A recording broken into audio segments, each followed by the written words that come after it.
ఇంకా అందాల పోటీలు, ఇక మన రేవంత్ రెడ్డి గారి అందాల పోటీల వ్యవహారం ఇప్పుడు అంతా ఎట్లుంటుంది అంటే, ఒక సామెత ఉంటుంది, ఏది ఊరంతా ఓ చింత ఉంటే ఇంకో చింత అని, దేశమంతా ఒక చింత ఉంటుంది, మన రేవంత్ రెడ్డి గారిది మాత్రం ఒక చింత ఉంటుంది సపరేట్గా. అంత డిఫరెంట్. అందాల పోటీలు, అందాల బామ్మలు, ముద్దుగుమ్మలు, క్యాట్ వాకులు ఇవన్నీ కూడా నడుస్తూనే ఉన్నాయి. ఎన్ని వ్యతిరేకత రాని, ఎంత రాని, ఐపీఎల్ కంటే ఎక్కువ రానాగిది. ఐపీఎల్ని కూడా రద్దు చేసేసుకున్నారు. ఐపీఎల్ని కూడా వారం 10 రోజులు వాయిదా వేసుకున్నారు. ఇంత జరుగుతూ ఉంటే ఇప్పుడు అందాల ముద్దుగుమ్మలు వార్తలు పేపర్లు రాస్తందుకన్నా ఉండాలి ఎదుడుగా. అందాల పోటీలు ఆరంభం. అందాల ముద్దుగుమ్మల నడుమ మన ముఖ్యమంత్రి రేవంత్ రెడ్డి గారు ప్రారంభ వేడుకల్లో పాల్గొన్న ముఖ్యమంత్రి రేవంత్ రెడ్డి, మంత్రి Jupally Krishnarao, miss world CEO Julia Morley, 2024 miss world Krystyna Pyszkova, వీళ్ళ మధ్యలో, అందాల బామల మధ్యలో రేవంత్ రెడ్డి గారు ఒక సింహం లెక్క, ఒక అమ్రాబాద్ పులి లెక్క నిలబడి ఫోటోలు దిగినన్నమాట. చూడండి మీరు.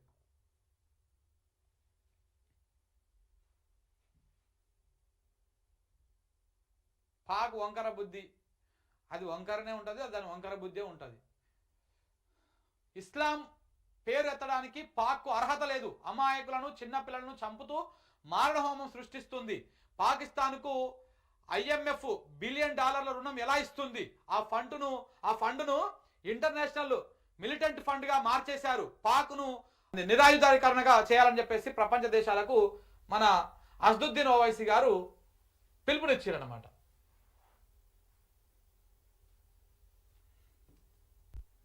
ఈ యుద్ధం మొత్తంలో అత్యధిక సార్లు మీడియా ముందుకు వచ్చి భారత్ మాతాకి జై అన్నది, ఇండియా జిందాబాద్ అన్నది ఒక అసదుద్దీన్ ఓవైసీ గారే బాగా బలంగా ఆయన వాయిస్ వినిపించిండు యుద్ధం స్టార్ట్ అయిన కానుంచి.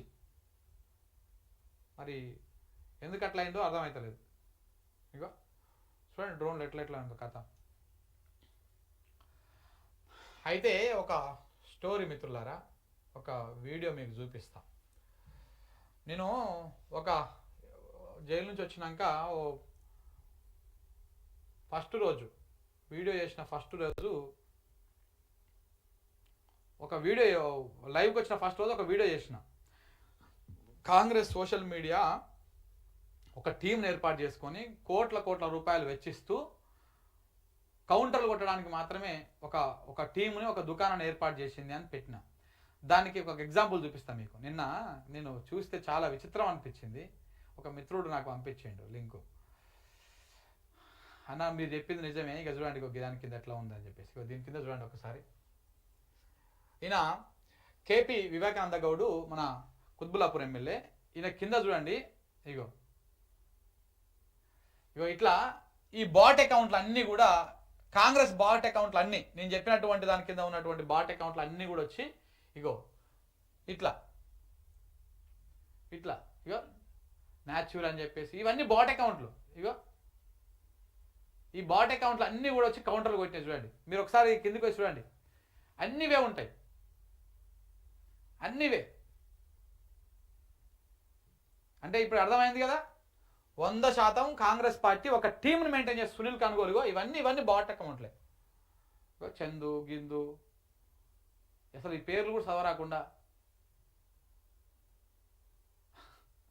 ఇవన్నీ బాట్ అకౌంట్లు పెట్టి ఇట్లా కౌంటర్లు అన్నమాట. ఈ ఒక్కొక్క కామెంట్కు 20 రూపాయల నుంచి 200, 400 దాకా ఉంటుంది ఒక కామెంట్కు. సో ఆ రకంగా చేస్తూ ఉన్నారు. కాబట్టి ఇంకా కొన్ని విషయాలను సాయంత్రం మనం డిస్కస్ చేసుకుందాం మిత్రులారా. ఇప్పటిదాకా జరిగినటువంటి వ్యవహారం ఇది. మోడీకి ఎంత మద్దతు వచ్చిందో దేశంలో ఈ కాల్పుల విరమణ ఒప్పందంతో ట్రంప్ చెప్పిన మాటలు విన్నాడు కాబట్టి అంత వెనక్కి పోయింది. తర్వాత ఏం జరగబోతుంది, ఇలా చర్చలు కూడా ఉండేటువంటి అవకాశం ఉంది కదా. ఇవన్నీ అయిపోయిన తర్వాత సాయంత్రం మళ్ళీ ఒక లైవ్లోకి వద్దాం.